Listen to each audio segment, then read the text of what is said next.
मार्गदर्शन की आवश्यकता है, क्योंकि वह शिष्य स्वयं से सोचने की चाहने की शक्ति पैदा कर चुका है। इस पर महात्मा बुद्ध मुस्कुराने लगे और अपने उस शिष्य से कहते हैं, वास्तव में हम अपने आप को तनिक भी नहीं जानते।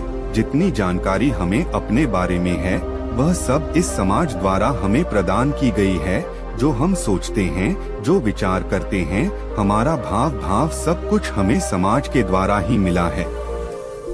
यहाँ तक कि हमारी मनोदशा भी समाज के वातावरण की वजह से ही है, और इसी कारण से हम में से कुछ लोग अत्यधिक बोलते रहते हैं और कुछ लोगों को अत्यधिक शांत रहना भी पसंद है। कुछ लोग क्रूर हैं, कुछ दयावान हैं, कुछ विरोधी हैं, कुछ सरल स्वभाव के हैं तो कुछ उद्दंड है। इसी प्रकार हम में से हर कोई कुछ ना कुछ अवश्य है, किंतु जिस भावना की प्रबलता हमारे भीतर सबसे ज्यादा होती है वही हम ऊपर की ओर से दिखाई भी देते हैं।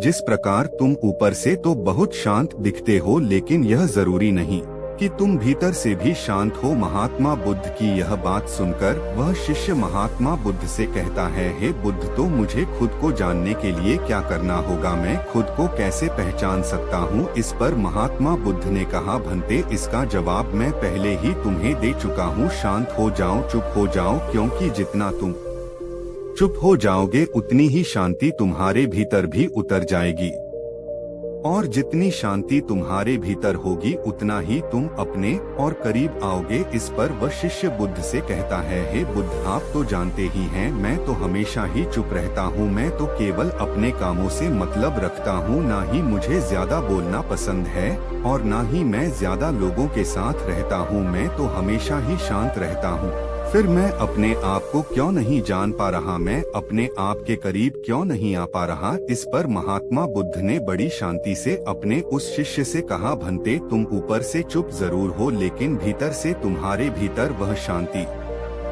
नहीं है। यदि ऐसा ना होता तो तुम भला उस घुड़सवार को अपशब्द क्यों कहते, उसे तरह तरह की बातें क्यों सुनाते, और तुमने उस पर हाथ उठाने तक का प्रयास किया है।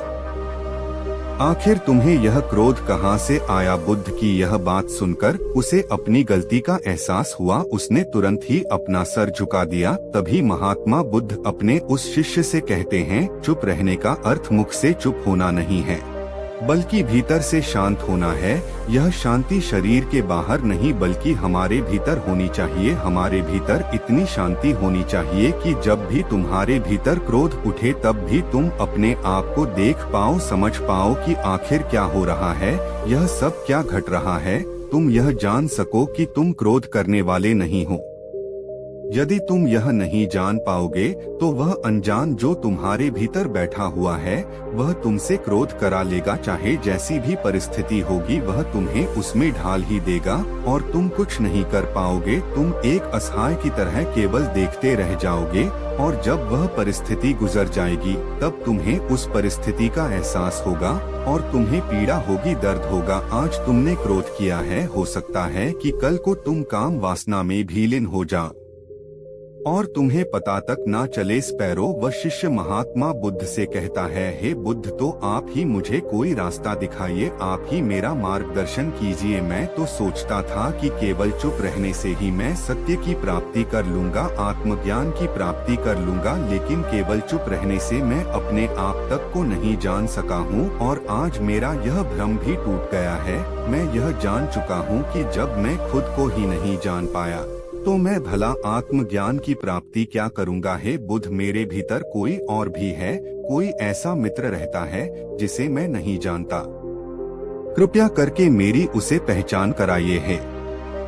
तथागत मुझे सही राह दिखाइए। इस पर महात्मा बुद्ध मुस्कुराने लगे और अपने उस शिष्य से कहते हैं, भंते, जानते हो इसके लिए तुम्हें सबसे पहले अपना यह स्वभाव छोड़ना होगा। जैसे कि तुम सबको बाहर से शांत तो नजर आते हो लेकिन भीतर से तुम शांत नहीं हो, और यही कारण है कि तुम अपने आप को शांत तो समझते हो लेकिन शांत हो नहीं। इसलिए किसी ऐसी एकांत जगह पर जाओ जहां पर तुम्हारे अलावा कोई ना हो। वहां जाकर जो तुम्हें बोलना है तुम बोलो, चिल्लाना है चिल्लाओ, चीखना है चीख, जो तुम्हारा मन करे वह तुम कहो, जब तक कि तुम पूरी तरह से थक नहीं जाते जब तक कि तुम्हारे भीतर से वह शब्द निकलने बंद नहीं हो जाते और जब तुम पूरी तरह से शांत हो जाओ।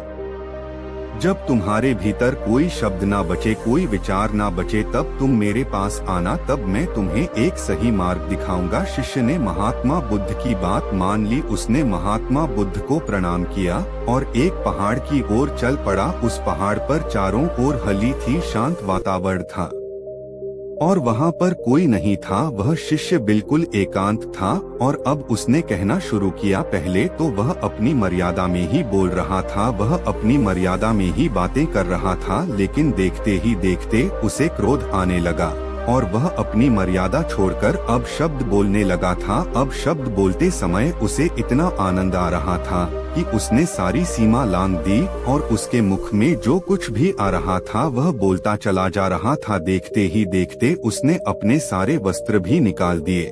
जो कुछ भी उसके मन में आ रहा था वह सब कुछ वह करता जा रहा था। वह कभी की सांसारिक जीवन व्यर्थ है और खुद को जानो, खुद को पहचानो, आध्यात्मिकता की राह पर चलो। तब उस वक्त हमारे मन में, हमारे मस्तिष्क में तरह तरह के विचार उत्पन्न होने लगते हैं। तब हमें यह समझ नहीं आता क्या आखिर हम सांसारिक जीवन जिए या फिर आध्यात्मिक जीवन, आखिर हम क्या करें। आपके साथ भी कभी ना कभी ऐसा तो हुआ ही होगा। क्या आपके भी मन में ऐसे कोई प्रश्न है तो आप हमें कमेंट में जरूर बताइएगा। चलिए आगे बढ़ते हैं और इसके पीछे की वास्तविकता को जानते हैं। वास्तविकता तो यही है कि आप उन बुद्ध पुरुषों की बातों को अच्छी तरह से समझ ही नहीं पा रहे, क्योंकि वह कहना कुछ चाहते हैं और आप उनकी बातों का मतलब कुछ और ही निकाल रहे हैं। आप उनकी बातों से कुछ और ही समझ रहे हैं। महात्मा बुद्ध खुद ही कहते थे कि उन्हें दरिद्रता पसंद नहीं है। वह अपने हर एक उपासक को आर्थिक रूप से सफल बनने के लिए कहते हैं, क्योंकि जब तक आप दरिद्र हैं, निर्धन हैं, तब तक आप कभी भी खुद को जानने के मार्ग पर आगे नहीं बढ़ सकते।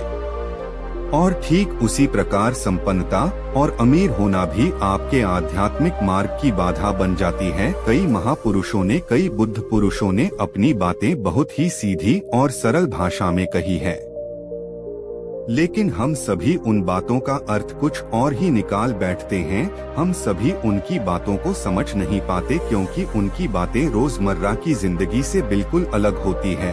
वे लोग कहना तो कुछ और चाह, लेकिन हम में से अधिकांश लोग उनकी बातों का मतलब कुछ और ही निकाल लेते हैं और उसे अपने जीवन में उतार कर हम अपना पूरा जीवन पूरी तरह से बर्बाद कर लेते हैं। चलिए इसे कहानी के माध्यम से समझते हैं।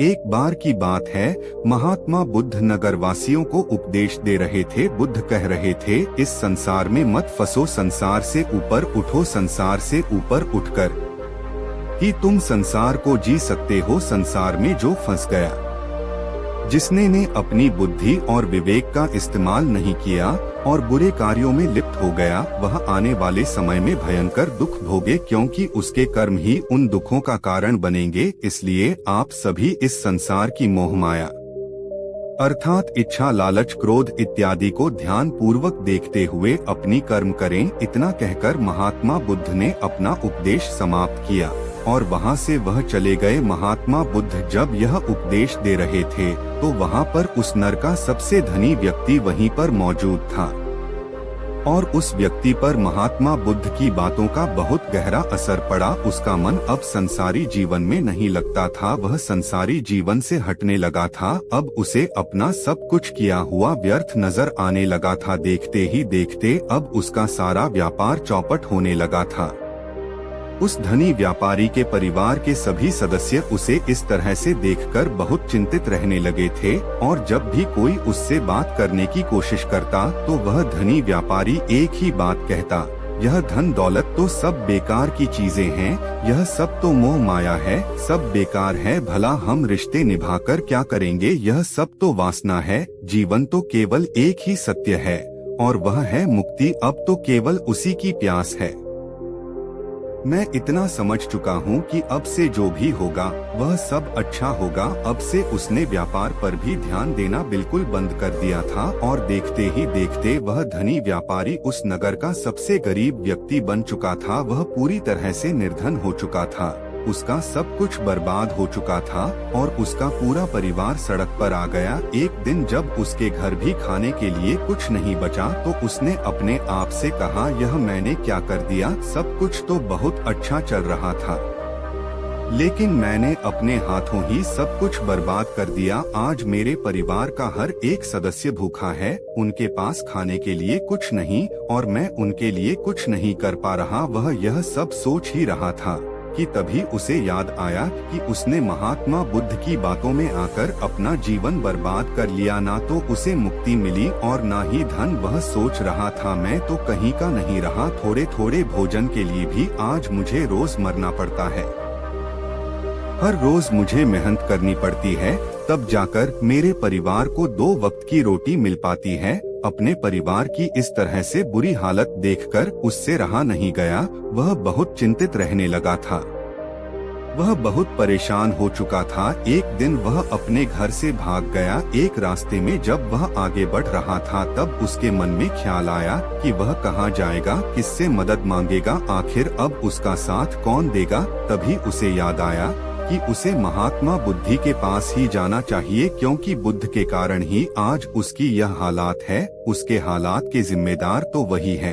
मैं तो सीधा सीधा अपने मार्ग पर जा रहा था, लगातार अपने व्यापार में उन्नति कर रहा था, लेकिन जब से मैंने उनकी बातें सुनी तब से मेरा मन विचलित हो गया। मुझे समझ नहीं आया कि मैं जो जीवन जी रहा हूँ क्या वह सत्य है या फिर जो वह जीवन जी रहे हैं वह सत्य है। उनकी चिकनी चुपड़ी बातों में आकर मैंने अपना सब कुछ बर्बाद कर दिया। मेरे हालात के जिम्मेदार तो वही हैं, इसलिए मुझे उनके पास जाना चाहिए।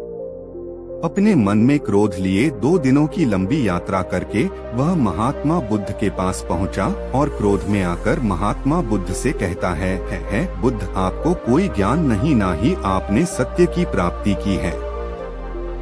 आप तो केवल भोले भाले लोगों को फंसाना जानते हैं, अपनी चिकनी चुपड़ी बातों से उन्हें बहलाना जानते हैं। आप लोगों के सीधेपन का हर कोई भिक्षा मांगने लग जाए तो आखिर भोजन कहाँ से आएगा, अनाज कौन उगाए, व्यापार कौन करेगा और लोगों की रक्षा के लिए धन कहां से इकट्ठा होगा, लोगों की जरूरतें कैसे पूरी होगी। यह सुनकर वह व्यक्ति थोड़ा सा अचरज में पड़ गया और महात्मा बुद्ध से कहता है, किंतु है तथागत, आप ही तो कहते हैं कि मनुष्य की इच्छा, कामना और वासना, लालच और क्रोध यह सभी मनुष्य के विकार है और हमें इनसे दूर रहना चाहिए, तभी वह आत्मज्ञानी कहलाता है। तभी महात्मा बुद्ध कहते हैं, भंते, मैं तो अभी भी यही कह रहा हूँ कि मनुष्य को इन सब चीजों से दूर रहना चाहिए। इस पर वह व्यक्ति महात्मा बुद्ध की बात काटते हुए कहता है तथागत, पर दुनिया तो इसी पर चल रही है, इसके बिना भला यह संसार कैसे चल सकता है। हर किसी को पैसों की जरूरत है, बिना पैसों के वह अपने परिवार को नहीं चला सकता, वह अपने परिवार का पालन को नहीं कर सकता, वह अपने परिवार के लिए भोजन नहीं ला सकता और यदि वह पैसे नहीं कमाए तो वह भूखा मर जाएगा। तभी महात्मा बुद्ध कहते हैं, मानते यह संसार इन चीजों से नहीं चल रहा, इन चीजों से बिगड़ रहा है। इस पर वह व्यक्ति कहता है, तथागत, आखिर आप क्या कहना चाहते हैं, मैं आपकी बात समझ नहीं पा रहा। संसार में इच्छा, कामना, वासना और क्रोध ही तो है और जब हम इनका त्याग कर देते हैं तब हम आध्यात्मिक मार्ग की ओर आगे बढ़ते हैं, अर्थात मुक्त के मार्ग पर, यानी कि हम सन्यासी के मार्ग पर चलते हैं। इस पर महत्व जवाब देते हुए कहते हैं, भंते, लेकिन तुमने जो कुछ कहा वह भी एक बहुत बड़ा सत्य है। इच्छा, कामना, वासना और क्रोध ऐसी ही बुरी भावनाओं को छोड़ देने से हम संसार छोड़कर सन्यासी हो जाते हैं और इन्हीं सभी चीजों को छोड़कर भी हम संसार में जी सकते हैं, धन कमा सकते हैं, मान पर प्रतिष्ठा और सम्मान कमा सकते हैं, क्योंकि हम सब अपना कर्म ही तो कर रहे हैं। एक किसान खेती करता है पर वह अपनी खेती बिना बुरी भावनाओं के भी कर सकता है। एक व्यापारी व्यापार करता है और इस व्यापार में चीजों को यहाँ से वहाँ पहुँचाना होता है और वह व्यापारी इन चीजों को बिना बुरी भावनाओं के कर सकता है। ठीक उसी प्रकार एक राजा भी अपनी प्रजा की रक्षा करता है और वह भी अपने कर्म बिना किसी बुरी भावना के कर सकता है। और एक भिक्षु इन सभी लोगों को सही प्रकार और सही कार्य करने के लिए मार्गदर्शन करते हैं, जो उस भिक्षु का कर्म है, जो उसका कार्य है। और जो व्यक्ति जागृत होकर अपने कर्मों का सही पालन करता है, वास्तविकता में वही सन्यासी है, वही भिक्षु है, क्योंकि हम जो भी कर्म कर रहे हैं वह हमारा इस संसार में रहने के लिए, जीवित होने के लिए, जीवन जीने के लिए केवल एक माध्यम मात्र ही है। उसे छोड़कर हम कुछ भी नहीं पा सकते और हमारे सभी गुण करते हुए हमारा मुख्य उद्देश्य जागृत होना है, खुद को पहचानना है, खुद को जानना है। एक बार यदि हमारे भीतर ज्ञान का उदय हो गया, तब हम चाहे जो भी करें, वह फिर संसारी हो या सन्यासी, सब एक ही होते हैं। इस पर वह व्यक्ति महात्मा बुद्ध से कहता है, हे बुद्ध, किंतु मैंने तो देखा है कि आप अपने संघ में उन लोगों को भी शामिल कर लेते हैं जो लोग अपने परिवार को छोड़कर आए, अपने माता पिता को छोड़कर आए हैं, अपने बीवी बच्चों को छोड़कर आए हैं। क्या आप उनसे कभी यह कहते हैं कि जाकर अपनी जिम्मेदारियां पूरी करो, जाओ अपनी जिम्मेदारियां संभालो और धन कमाओ और वहीं पर रहकर तुम आत्मज्ञान प्राप्त करो? उस व्यक्ति के प्रश्न का जवाब देते हुए महात्मा बुद्ध कहते हैं, भक्ति, क्या तुम हाथी को हवा में उड़ा सकते हो? इसके जवाब में वह व्यक्ति कहता है, नहीं, मैं नहीं उड़ा सकता। तभी वह मार्ग है जिस मार्ग पर चलकर मैं अवश्य ही आध्यात्मिक गति प्राप्त कर सकता हूँ, जिससे मेरा और लोगों का, सभी का भला होगा है। तथागत, यह मेरी ही गलती थी कि मैंने आपकी बातों का गलत मतलब निकाला और एक व्यापारी होकर भी मैंने अपने कर्मों को छोड़ दिया और यह सोचने लगा कि अब अपने आप ही सब कुछ होगा, सब कुछ अच्छा ही होगा। लेकिन यह सत्य है कि अपने आप कुछ नहीं होता। जब हम हाथ पैर चलाएंगे, काम करेंगे, कर्म करेंगे, तभी हमें फल मिलेगा।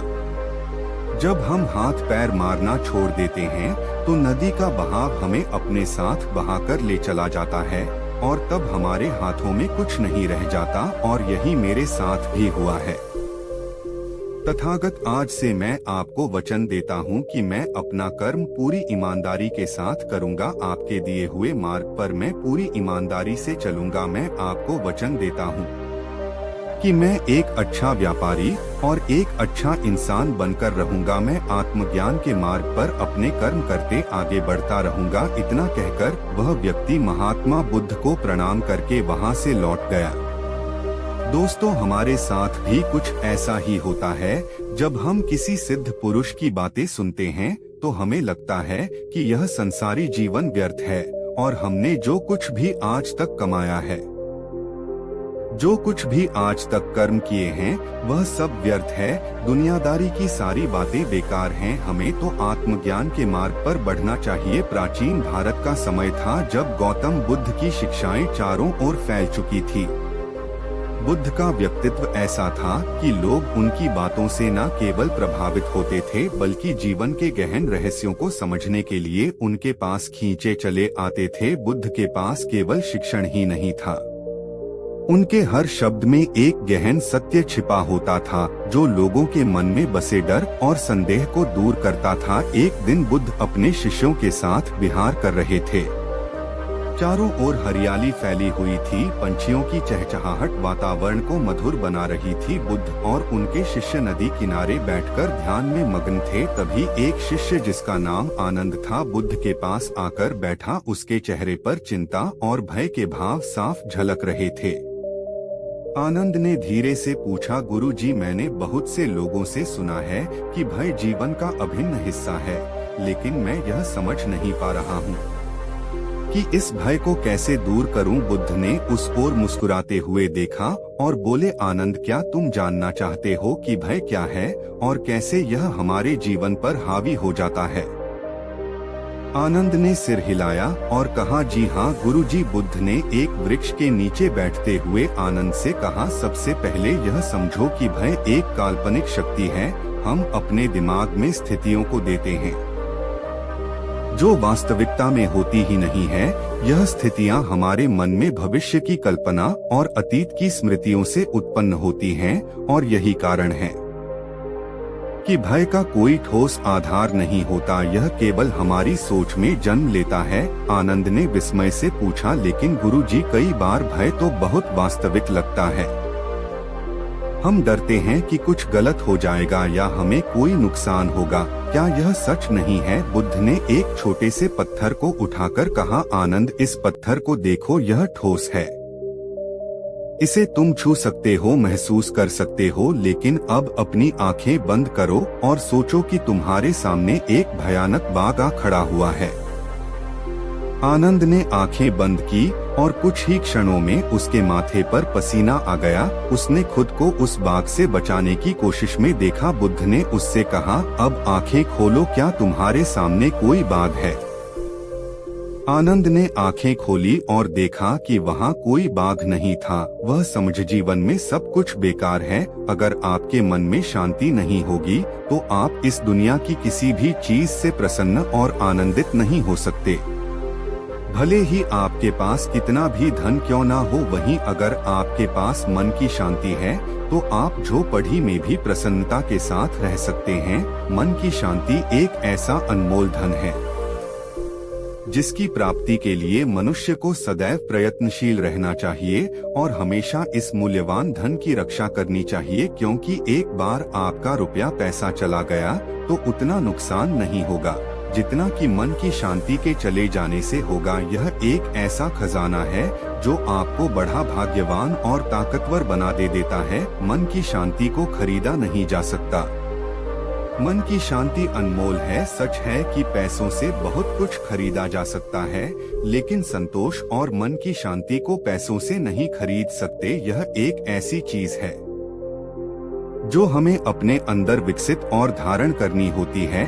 आज दुनिया में ऐसे लोगों की कमी नहीं जिनके पास अथाह संपत्ति है, पर फिर भी वे खुद को कंगाल समझते हैं क्योंकि उनके पास मन की शांति नहीं है। सफलता प्राप्त करने के लिए मन की शांति होना बहुत जरूरी है। एक अशांत और चिंतित मन से आप किसी बढ़िया परिणाम की उम्मीद नहीं कर सकते। अशांत मन किसी भी काम पर पूरा फोकस ठीक से नहीं कर पाता, जिससे कोई भी कार्य अपने सर्वश्रेष्ठ लक्ष्य को प्राप्त नहीं कर पाता। एक स्ट्रेसफुल और हैप्पी दोनों तरह के माइंड की स्थिति में किए गए कामों का अवलोकन करके देखिए। जो काम एक हैप्पी मूड से पूरी शांति के साथ किया जाता है उसकी क्वालिटी ही कुछ अलग होती है। पैसा कमाना और मन की शांति, पैसा कमाना बहुत जरूरी है, लेकिन कुछ लोग पैसा कमाने की दौड़ बीच में इस तरह से लग जाते हैं कि वह अपनी लाइफ की दूसरी चीजों को खतरनाक तरीके से इग्नोर करने लगते हैं। कुछ समय बाद एक ऐसा समय आता है कि लाइफ में दूसरी जरूरी चीजें उनके हाथ से निकलने लगती हैं, जिसे हेल्थ, फैमिली लाइफ, मन की शांति और हैप्पीनेस, पैसा कमाना भी जरूरी है और अपने जीवन की दूसरी आवश्यक बातों पर ध्यान देना भी जरूरी है। इसलिए ध्यान रखें कि रुपया पैसा कमाने की भागदौड़ में जिंदगी की अन्य जरूरी जिम्मेदारियां और मन की शांति पीछे न छूटने पाए। सकारात्मकता से आती है शांति। किसी ने सच ही कहा है, शांति का कोई मार्ग नहीं है, बल्कि शांति खुद ही एक मार्ग है। शांति की शुरुआत मुस्कुराहट के साथ होती है। सुख प्राप्ति का सबसे अच्छा मार्ग मन की शांति है। मन की शांति आपके मन से ही शुरू होती है और मन पर ही खत्म होती है। अगर आपकी लाइफ में शांति है तो आप संसार के सबसे सुखी व्यक्ति हैं। जीवन के प्रति सकारात्मकता और मन की शांति का आपस में गहरा संबंध है। एक सकारात्मक सोच रखने वाला व्यक्ति बड़ी से बड़ मुसीबतों को भी आसानी से पार कर जाता है। मन को शांति रखने की कला आती है। वह सच्चे अर्थों में एक बहुत ही चतुर इंसान है। व्यक्ति हरदम खुश रहता है और नकारात्मकता उसके पास भी नहीं भटकती। अगर आप पॉजिटिव थिंकिंग और पीस ऑफ माइंड दोनों को मेंटेन कर सकते हैं तो आप अपनी लाइफ में खुश रहना सीख सकते हैं। अगर आप सोचते हैं कि आप हर समय परेशान नहीं रहे तो आपको खुद आंख में धूल का एक कण चला जाए। उसकी पीठ पीछे सभी लोग उसे दुष्ट राजकुमार कहते थे। एक दिन राजकुमार ने तैराकी करने का निश्चय किया, इसलिए वह अपने सेवकों समेत नदी पर उतर गया। अचानक रात में जैसा अंधेरा हो गया, बहुत बड़ा तूफान आया। इतना कठोर होने के कारण राजकुमार हमेशा यह दिखाने की कोशिश करता था कि वह किसी भी चीज से नहीं डरता, इसलिए वह अपने नौकरों पर चिल्लाया, मुझे नदी के बीच में ले जाओ और मुझे नहलाओ, फिर मुझे किनारे पर वापस ले आओ। उसके आदेश का पालन करते हुए वे उसे नदी की बीच धारा में ले गए। फिर उन्होंने कहा, अब हमारे पास मौका है, हम यहाँ जो कुछ भी करेंगे राजा को कभी पता नहीं चलेगा। तो चलो दुष्ट राजकुमार को मार डालो, तुम बांड में जाओ, किसी काम के लिए नहीं। इसके साथ ही उन्होंने उसे तूफानी उफनती नदी में फेंक दिया। जब वे वापस लौटे तो बाकी लोगों ने पूछा कि राजकुमार कहाँ है? उन्होंने उत्तर दिया, हमें नहीं पता। जैसे ही बारिश शुरू हुई वह हमसे अधिक तेजी से तैर कर वापस बनारस चला गया होगा। जब वे महल में लौटे तो राजा ने पूछा, मेरा बेटा कहाँ है? उन्होंने कहा, हमें नहीं पता महाराज, जब तूफान आया तो हमने सोचा कि वह हमसे पहले ही वापस चला गया। राजा ब्रह्मदत्त ने एक खोजी दल एकत्र किया और राजकुमार की तलाश शुरू कर दी।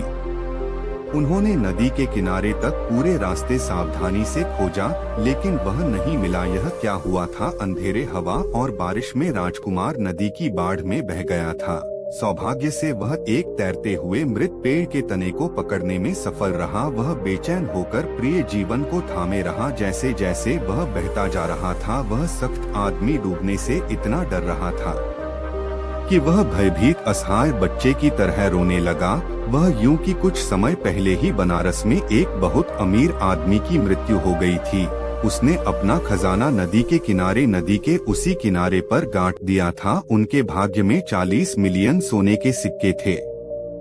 धन के प्रति उसकी कृपण लालसा के कारण उसका पुनर्जन्म एक नीच सांप के रूप में हुआ, जो अपने खजाने की रक्षा करते हुए भी अपने पेट के बल लौट रहा था। नदी के किनारे पास ही एक स्थान पर एक और अमीर कंजूस ने 30 मिलियन सोने के सिक्कों का खजाना दफन कर दिया था।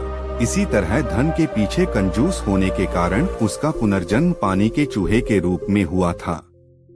वह भी अपने गड़े हुए खजाने की रखवा करने लगा। जब तूफान आया तो सांप और पानी का चूहा दोनों अपने बिलों से बाहर निकल आए और उफनती नदी में बह गए। डूबने के डर से वे दोनों डरे हुए रोते हुए राजकुमार को ले जा रहे उसी मृत लट्ठे को पकड़ने लगे। एक सिरे पर सांप चढ़ गया और दूसरे सिरे पर पानी वाला चूहा। वहाँ पास में ही कपास का एक ऊंचा पेड़ भी उगा हुआ था। उसमें एक युवा तोता बसेरा कर रहा था। जब तूफानी बाढ़ आई तो कपास के पेड़ की जड़ें बह गई और वह पानी में गिर गया। जब उसने उड़ने की कोशिश की तो हवा और बारिश ने छोटे तोते को सांप, पानी के चूहे और दुष्ट राजकुमार के साथ उसी मृत लकड़ी पर गिरा दिया। अब लट्ठे पर 4 लोग थे जो नदी के एक मोड़ की ओर तैर रहे थे। पास ही एक छोटी सी कुटिया में एक साधु व्यक्ति नम्रता पूर्वक रहता था। वह बस बोधिसत्व आत्मज्ञानी व्यक्ति बन गया। उनका जन्म काशी के एक धनी उच्च वर्गीय परिवार में हुआ था। जब वह बड़ा हुआ तो उसने अपनी सारी संपत्ति और पद त्याग दिया और नदी के किनारे अकेले रहने लगा। वह आधी रात थी जब उस पवित्र व्यक्ति ने दुष्ट राजकुमार की घबराहट भरी चीखें सुनी। उसने सोचा, यह एक भयभीत इंसान की तरह लगता है। मेरी दयालुता मुझे उसे अनदेखा नहीं करने देगी। मुझे उसे अवश्य बचाना चाहिए।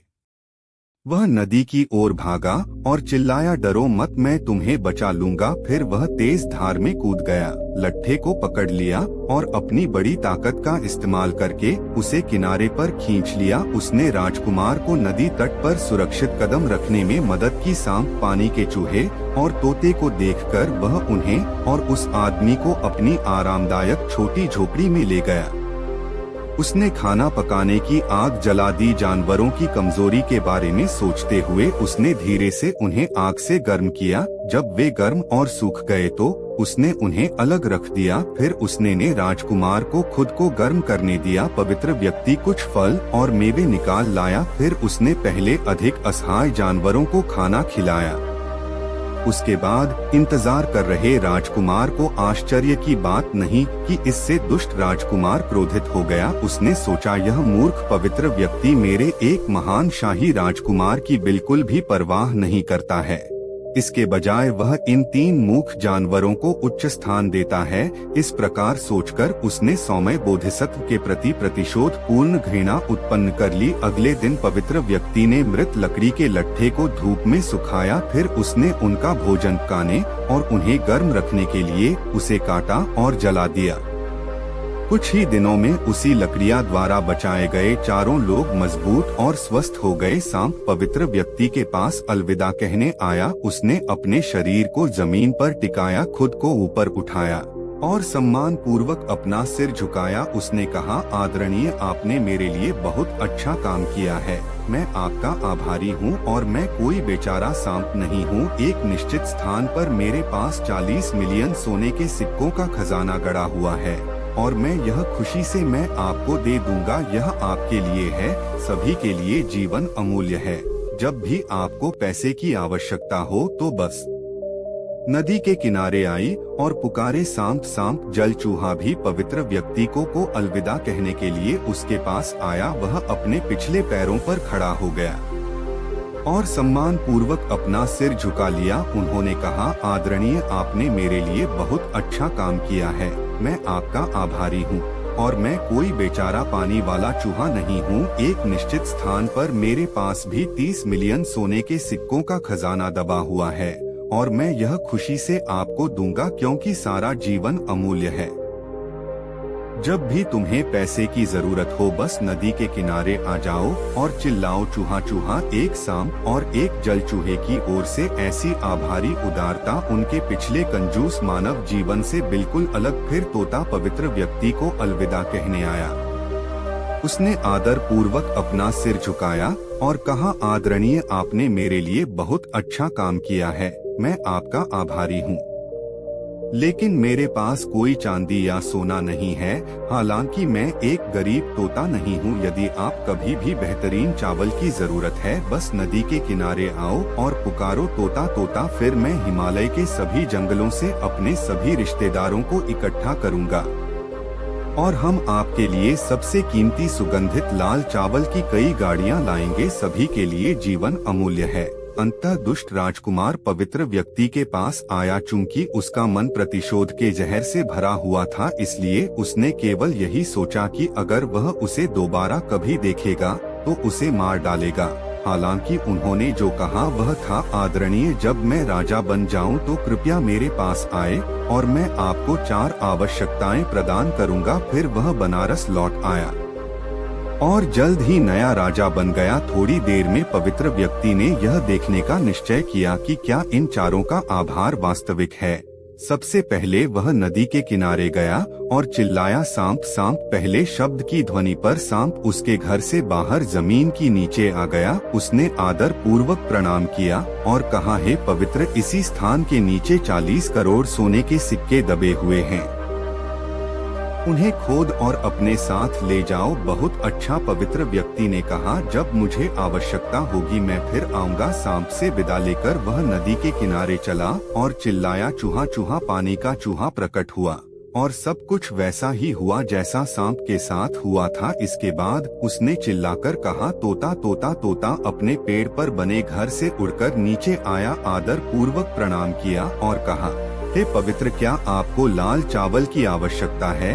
मैं अपने रिश्तेदारों को बुलाऊंगा और हम आपके लिए पूरे हिमालय में सबसे अच्छे चावल लाएंगे। पवित्र व्यक्ति ने उत्तर दिया, बहुत अच्छा, जब मुझे आवश्यकता होगी तो मैं फिर आऊंगा। अंततः वह राजा से मिलने के लिए निकला। वह शाही आनंद उद्यान में चला गया और तब भर वहीं सोया। प्रातः काल वे अत्यंत विनम्र एवं प्रतिष्ठित होकर बनारस नगर में भिक्षा का भोजन लेने गए। उसी सुबह कृतज्ञ राजा एक भव्य रूप से सजे हुए शाही हाथी पर बैठा हुआ शहर के चारों ओर एक विशाल जुलूस का नेतृत्व कर रहा था। जब उसने प्रबुद्ध व्यक्ति को दूर से आते देखा तो उसने सोचा, आहा, यह आलसी बेघर आदमी मुझे धोखा देने आ रहा है। इससे पहले कि वह सबके सामने यह बखान कर सके कि उसने मेरे लिए कितना कुछ किया, मुझे उसका सिर काट देना चाहिए।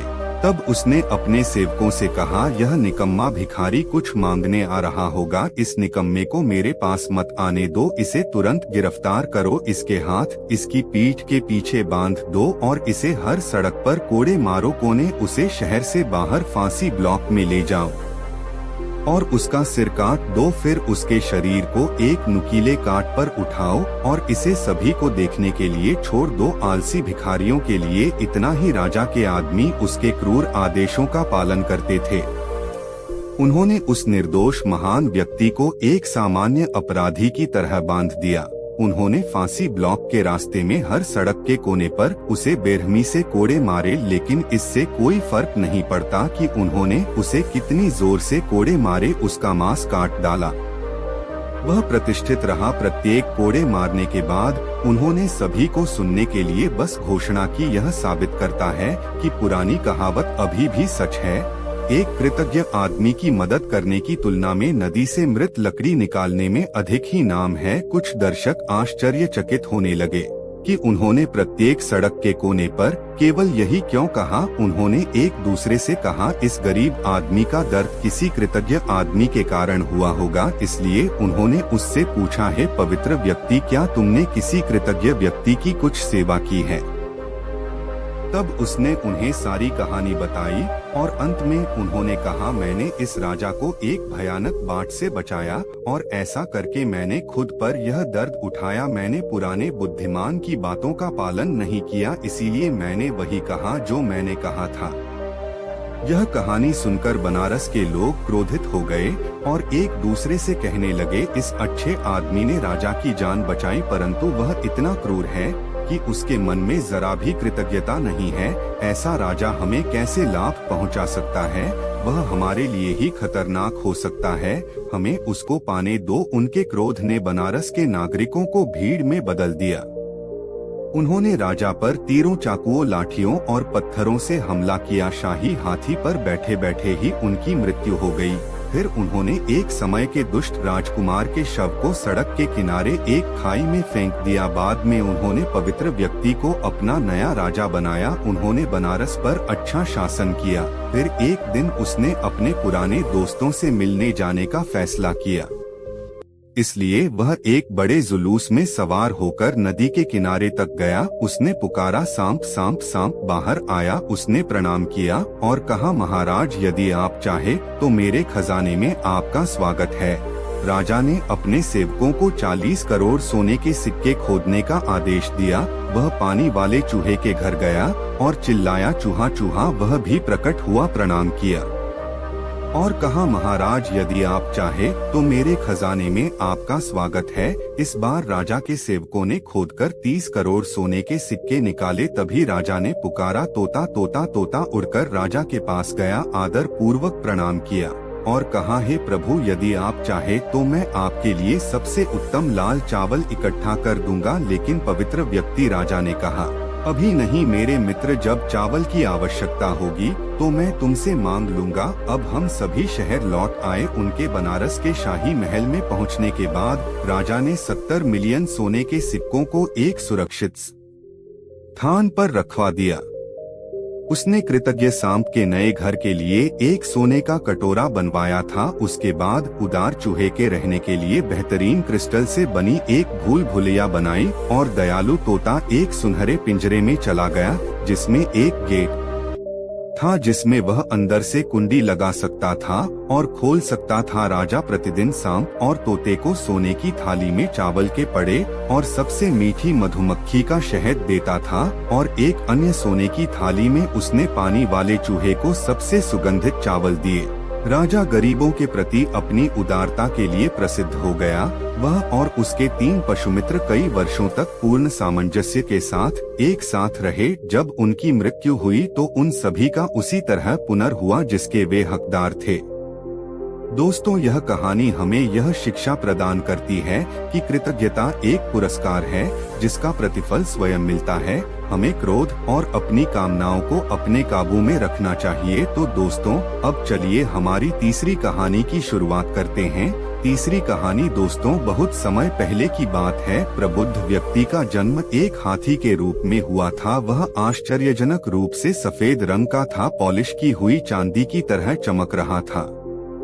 उसके पैर बेहतरीन लाख के समान चिकने और चमकीले थे। उसका मुंह सबसे खूबसूरत लाल कालीन की तरह लाल था और उसकी अद्भुत आंखें बहुमूल्य रत्नों के समान थी जो 5 रंगों में चमक रही थी, नीला, पीला, लाल, सफेद और लाल। इस शानदार हाथी की शानदार सुंदरता प्रबुद्ध व्यक्ति का बाहरी रूप था, लेकिन यह उनकी आंतरिक सुंदरता का केवल एक हल्का प्रतिबिंब था, क्योंकि पिछले कई जन्म के दौरान उन्होंने खुद को 10 सिद्धियों से भर लिया था। ऊर्जा, दृढ़ संकल्प, सच्चाई, संपूर्णता, सामान्य दुनिया से लगाव का त्याग, समता, ज्ञान, धैर्य, उदारता और निसंदेह प्रेम, कृपा। जब वह वयस्क हो गया तो हिमालय के जंगलों के अन्य सभी हाथी उसका अनुसरण करने और उसकी सेवा करने आए। बहुत पहले उनके राज्य में 800 हज हाथियों की आबादी थी। इतना बड़ा राष्ट्र भीड़भाड़ वाला और विकर्ष से भरा हुआ था। अधिक शांति से रहने के लिए उसने खुद को बाकी लोगों से अलग कर लिया और जंगल के एक एकांत हिस्से में अकेले रहने चला गया। उनकी संपूर्णता और पवित्रता के कारण जिसे हर कोई आसानी से देख सकता था। उन्हें हाथी राजा अच्छाई के रूप में जाना जाता था। इसी बीच बनारस के एक वनपाल ने इन हिमालय की तलहटी में यात्रा की। वह ऐसी मूल्यवान चीजों की खोज कर रहा था जिन्हें वह बनारस में वापस बेच सके। थोड़ी देर बाद उसे दिशा का ज्ञान नहीं रहा। वह अपना रास्ता खोजने की कोशिश में इधर-उधर भागा। जल्द ही वह थक गया और मौत से डर गया। वह डर के मारे कांपने लगा और जोर-जोर से रोने लगा। हाथी राजा गुडनेस ने गरीब खोए हुए आदमी के भयभीत रोने की आवाज सुनी। तुरंत वह दया और करुणा से भर गया। वह किसी भी तरह से उसकी मदद करने की इच्छा से जंगल के रास्ते उसकी ओर चलने लगा।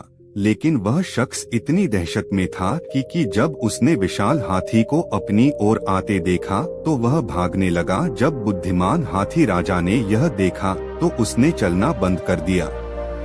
यह देख वनपाल भी रुक गए। तभी राजा गुडनेस फिर से उसकी ओर चलने लगा। वह आदमी भागने लगा और हाथी के रुकने पर एक बार फिर रुक गया। उस समय उस आदमी ने सोचा, यह महान हाथी जब मैं दौड़ता हूँ तो वह रुक जाता है और जब मैं रुकता हूँ तो वह मेरी ओर चलता है। इसमें कोई संदेह नहीं है कि उसका मुझे कोई नुकसान पहुँचाने का इरादा नहीं है।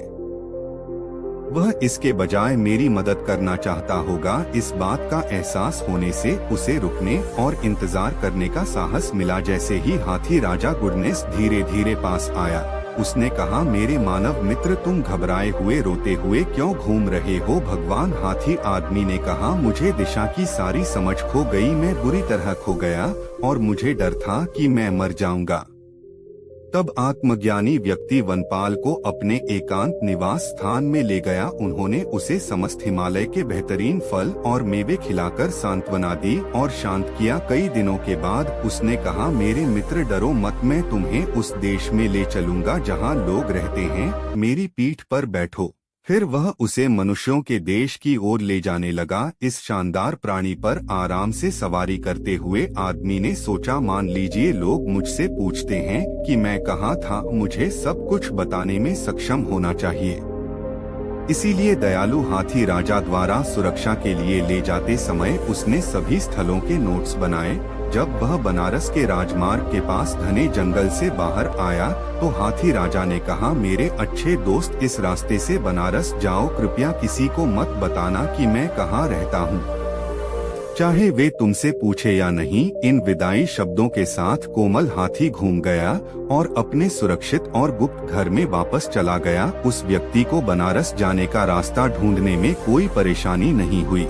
फिर एक दिन वह बाजार में घूमता हुआ हाथी दांत के कारीगरों की दुकानों के पास पहुंचा। उन्होंने हाथी दांत को नाजुक और सुंदर मूर्तियों, दृश्यों और आकृतियों में उकेरा। वनपाल ने उनसे पूछा, क्या आप जीवित हाथियों से आने वाले दांत खरीदेंगे? हाथी दांत तराशने वालों ने उत्तर दिया, क्या सवाल है? हर कोई जानता है कि जीवित के दांत मृत हाथी की तुलना में कहीं अधिक मूल्यवान होते हैं। फिर मैं तुम्हारे लिए कुछ जीवित हाथी के दांत लाऊंगा। वनपाल ने कहा, केवल पैसे की परवाह करते हुए हाथी राजा की सुरक्षा की अनदेखी करते हुए और जिसने उसकी जान बचाई उसके प्रति कोई आभार व्यक्त किए बिना उस आदमी ने अपने अन्य प्रावधानों के साथ एक तेज हरी डाली और राजा अच्छाई के घर की ओर निकल पड़ा। जब वह पहुंचा तो हाथी राजा ने उससे पूछा, है मेरे प्यारे मानव मित्र, क्या चीज तुम्हें दोबारा वापस लाती है? एक कहानी बनाते हुए लालची आदमी ने कहा, मेरे स्वामी हाथी, मैं एक गरीब आदमी हूँ, बहुत विनम्रता से रह रहा हूँ क्योंकि यह समय मेरे लिए बहुत कठिन है।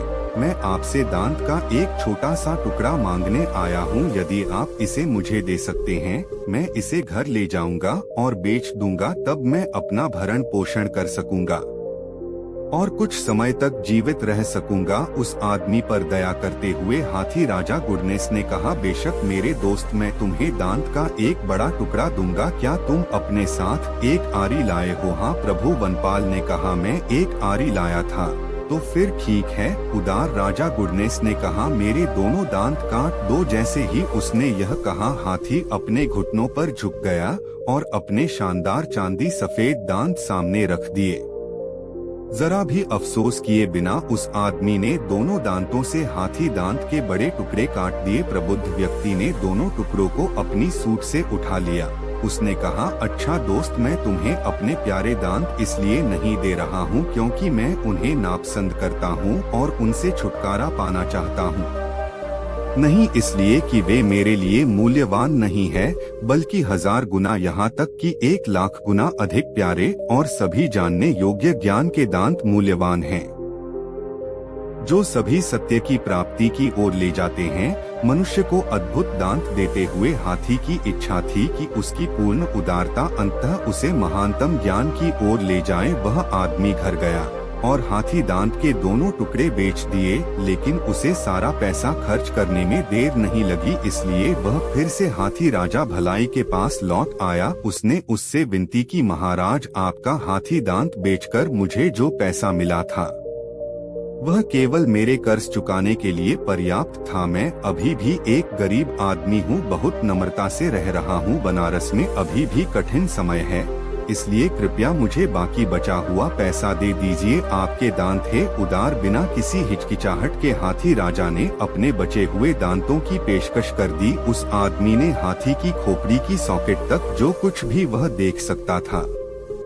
उसे काट डाला। वह बिना धन्यवाद कहे चला गया। अद्भुत दयालु हाथी का मतलब उसके लिए बैंक खाते से अधिक कुछ नहीं था। वह हाथी दांत को वापस बनारस ले गया, उसे बेच दिया और पहले की तरह पैसे उड़ा दिए। एक बार फिर वनपाल हाथी राजा गुडनेस के हिमालय घर में लौट आया और उसने फिर से उससे विनती की, है महान हाथी राजा, बनारस में जीवन यापन करना बहुत कठिन है, मुझ पर दया करो और मुझे अपने हाथी दांत का बाकी हिस्सा, अपने दांतों की जड़ें लेने दो। पूर्ण उदारता किसी भी चीज को रोक नहीं पाती, इसलिए एक बार फिर हाथी राजा अपने घुटनों पर झुका और हाथी दांत के अपने शेष स्तंभ की पेशकश की कृतज्ञ विश्वासघाती को हाथी की बिल्कुल भी परवाह नहीं थी। एम है एक आखिरी और सबसे महत्वपूर्ण कार्य अवचेतन मन के द्वार पर जो पहरेदारी करता है वह चेतन मन ही करता है। कोई भी गलत विचार या बात हमारे अवचेतन मन यानी कि सब माइंड में ना आ जाए, इसलिए चेतन मन उसकी चौकीदारी करता रहता है और अनेकों खराब और नकारात्मक विचारों को अवचेतन मन में न जाने से रोकता है।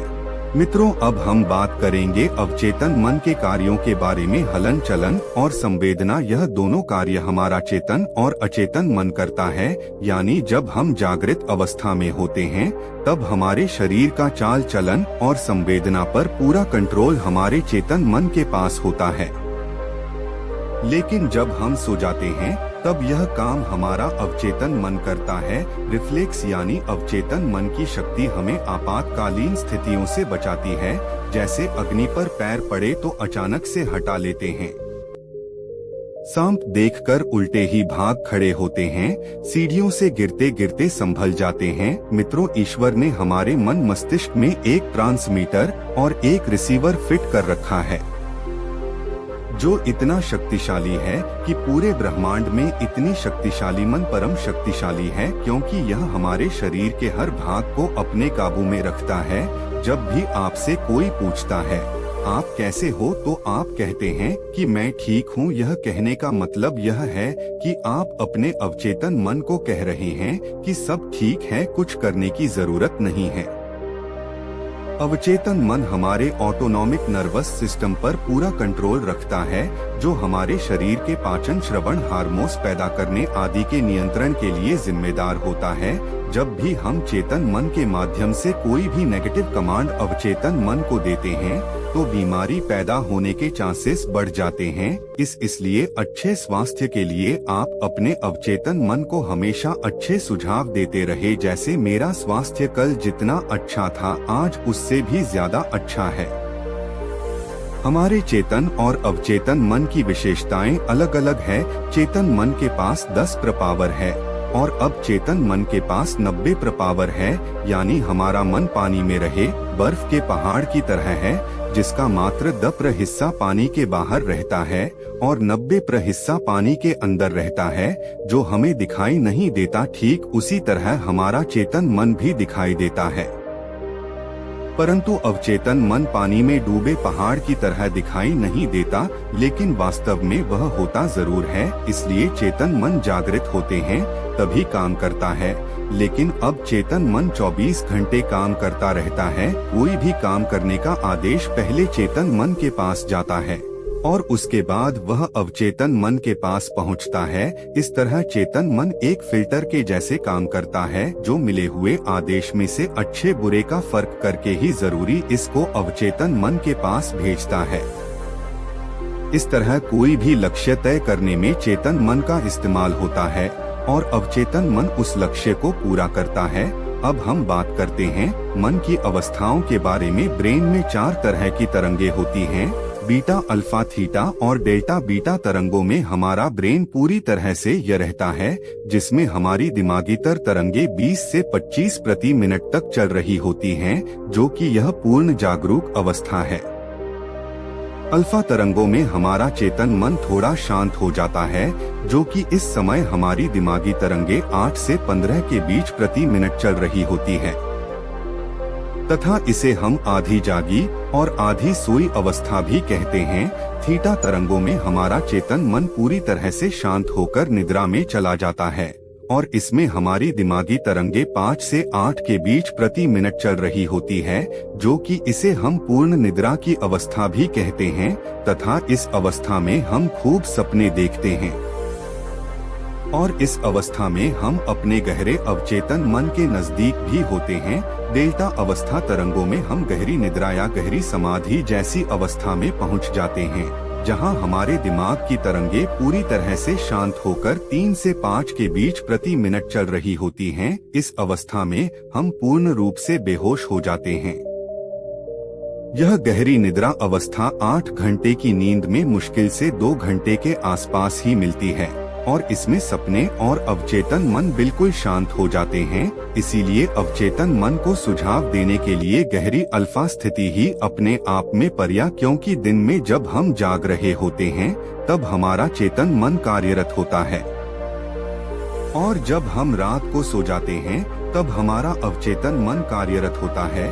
अब ऐसी परिस्थिति में जब हमें कोई भी बात हमारे अवचेतन मन को पहुंचा हो तो हमें ऐसी अवस्था में जाना पड़ेगा जिस अवस्था में हमारे दोनों मन कार्यरत हो, जो कि वह है अल्फा अवस्था। इसलिए आप दिन में एक बार अवश्य ही अल्फा अवस्था में बैठकर अपने अवचेतन मन को अच्छे सुझाव देते रहिए और कंसिस्टेंसी बनाकर रखिए। कुछ ही दिनों में आप देखेंगे कि वह बात या चीज आपकी आदत में शुमार हो गई है और अब आपको उतनी मेहनत नहीं करनी पड़ रही जितनी शुरू में करनी पड़ रही थी, क्योंकि आपने अब अवचेतन मन पर उस काम की छाप छोड़ दिया है। पुराने गुरुकुल में एक सुबह एक गुरु अपने शिष्यों को प्रवचन दे रहे थे।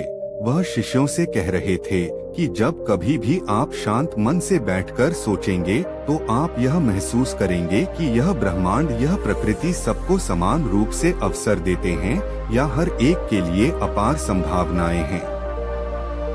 आत्म भंडार है जो जितना चाहे ले सकता है, लेकिन साथ ही साथ आप यह भी महसूस करेंगे कि हमें लेना नहीं आता, हमें हासिल करना नहीं आता, क्योंकि किसी भी चीज को हासिल करने का एक तरीका होता है, एक विधि होती है और कुछ ऐसे सूक्ष्म रहस्य है जिनका अभ्यास करना ही उस सफलता का आधार होता है, उस सफलता को पाने का सही तरीका होता है। कौन है ऐसा जो सफल नहीं होना चाहता? कौन है ऐसा जो खुश नहीं रहना चाहता? मगर फिर वह ऐसी कौन सी चीज है जो हमें सब पाने से रोकती है?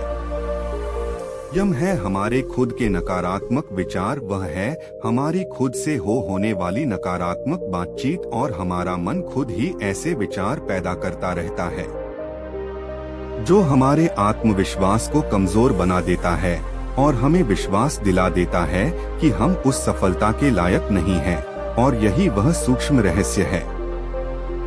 अपने मन में चल रहे विचारों को एक सही दिशा देना, उन्हें नकारात्मक से सकारात्मक की ओर मोड़ना, खुद से की जाने वाली मानसिक बातचीत को सही करना और खुद पर विश्वास करना। गुरु ने आगे कहा, क्या आपके अंदर कुछ जो आपको मुश्किल से मुश्किल वक्त में भी हार नहीं मानने देता? लोग जब उदास और परेशान होते हैं तो अक्सर वह सब कर बैठते हैं जो उन्हें नहीं करना चाहिए। नकारात्मक भावनाओं की वजह से कई बार हमारे अंदर की बुराई बाहर आ जाती है और हम गलत कदम उठा लेते हैं। गुरु यह सब बोल ही रहे थे कि तभी शिष्य खड़ा होता है और गुरु से प्रश्न करता है, गुरुदेव क्या आप हमें बता सकते हैं कि हमें अपने अंदर की बुराई और नकारात्मकता का सामना कैसे करना है और जिंदगी को सकारात्मक विचारों के साथ कैसे जीना है?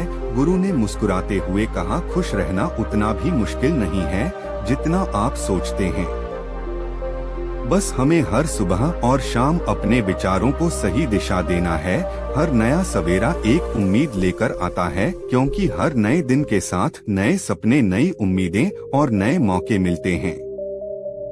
इसीलिए अपनी हर दिन का दिल से स्वागत करो। कौन जाने कल क्या होगा, क्योंकि आने वाला समय तो किसी ने नहीं। जितना प्यार आप बांटेंगे उतना ही आपके पास लौट कर आएगा। जिसके दिल में प्रेम और करुणा है वह कभी किसी के साथ बुरा कर ही नहीं सकता। उसके अंदर दूसरों के प्रति बुरी और नकारात्मक भावनाएं आ ही नहीं सकती।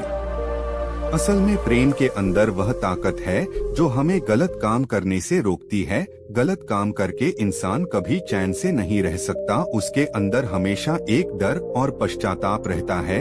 गलत काम करना छोड़ दो, फिर देखो आपको इतनी बेहिसाब खुशी और संतुष्टि मिलेगी कि आपकी पूरी जिंदगी चैन से गुजरेगी। जो लोग स्वार्थी और धोखेबाज होते हैं, खुशियाँ उनसे दूर भागती हैं। वह चाहे कितना ही खुश रहने का दिखावा कर ले, लेकिन अंदर से वह हमेशा दुखी ही रहते हैं।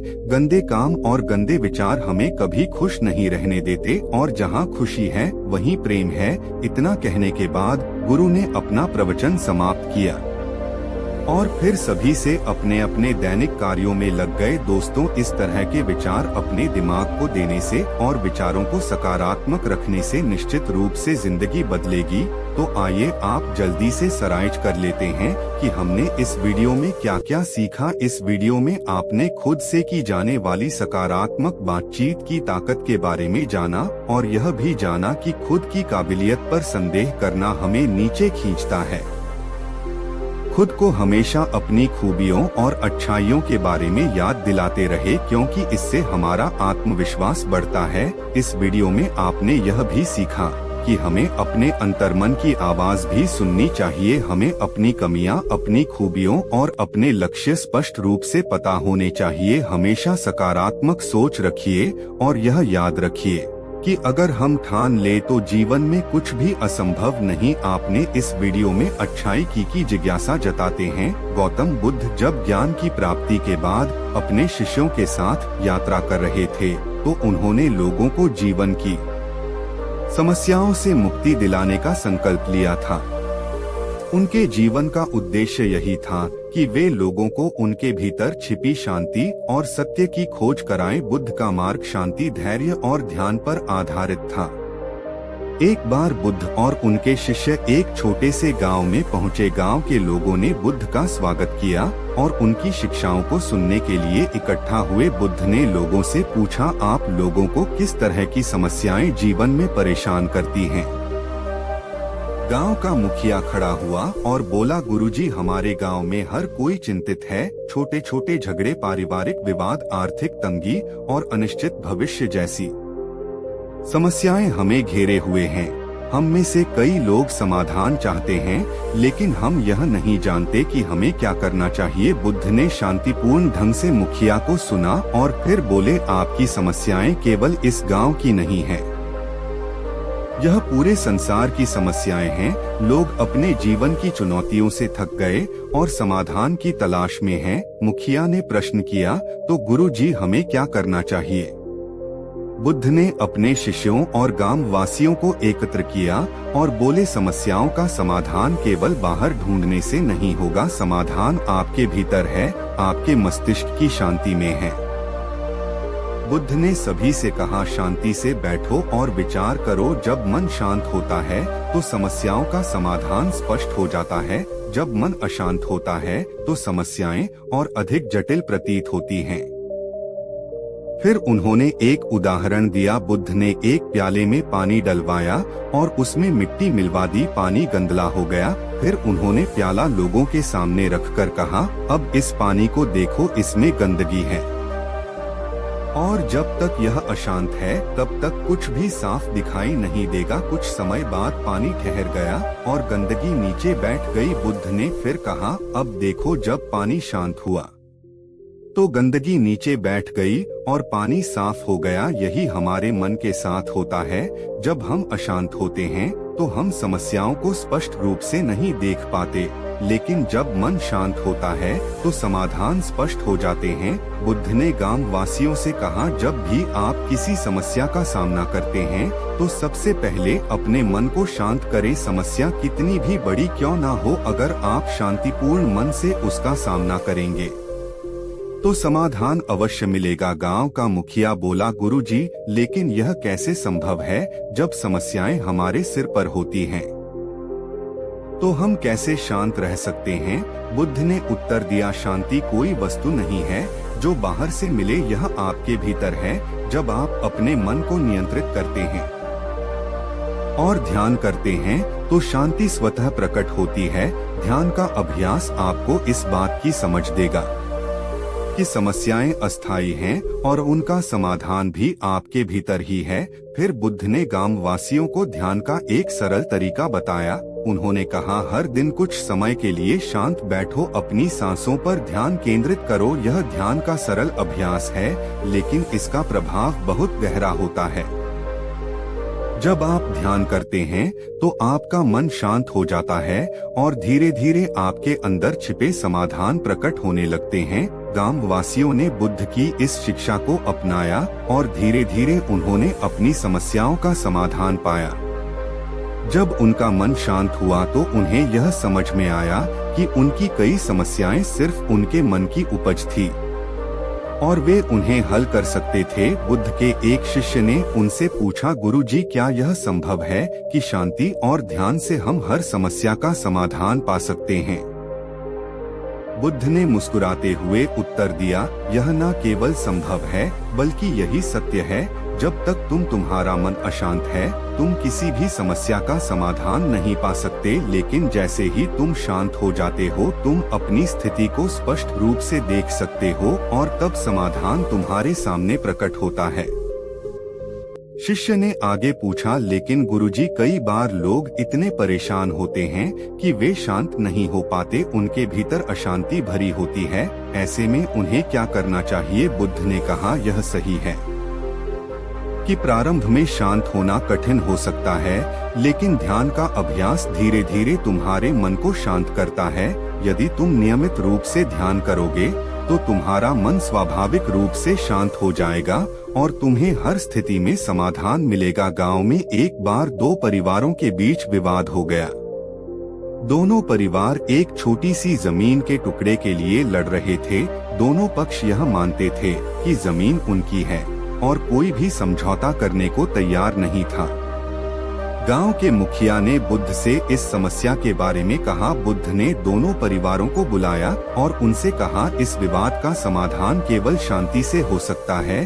जब तक आप लोग शांत नहीं होंगे तब तक यह समस्या बनी रहेगी।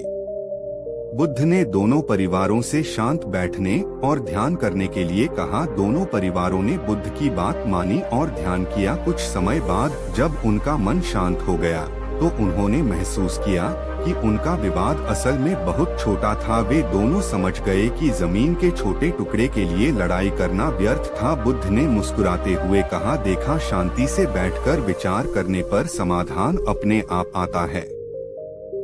अब तुम लोग समझ सकते हो कि लड़ाई से कभी कोई समाधान नहीं निकलता, केवल शांति से ही समाधान मिलता है। गौतम बुद्ध के अनुसार जब तक व्यक्ति अपने मन को शांत नहीं करता तब तक वह जीवन की समस्याओं का समाधान नहीं पा सकता। ध्यान केवल एक साधन नहीं है, यह एक मार्ग है जो व्यक्ति को उसकी समस्याओं से मुक्ति दिलाता है। इस कहानी से यह शिक्षा मिलती है कि जीवन में कितनी भी बड़ी समस्या क्यों ना हो, उसका समाधान शांति से ही होता है। धन्यवाद दोस्तों, आपने हमारा वीडियो अंत तक देखा। आशा है कि आपको यह कहानी और बुद्ध के विचार पसंद आए होंगे। शांति और ध्यान से हम जीवन की हर समस्या का हल पा सकते हैं। याद रखें, हमारे डर अक्सर सिर्फ भ्रम होते हैं और सच्ची शांति हमारे भीतर ही छिपी होती है। अगर आपको यह वीडियो प्रेरणादायक लगा हो तो इसे लाइक और शेयर जरूर करें। बुद्ध सारांश चैनल को सब्सक्राइब करें ताकि आपको नियमित रूप से ऐसी ही अद्भुत और ज्ञानवर्धक कहानियां मिलती रहे। जुड़े रहिए और खुद को आध्यात्मिक रूप से मजबूत बनाइए।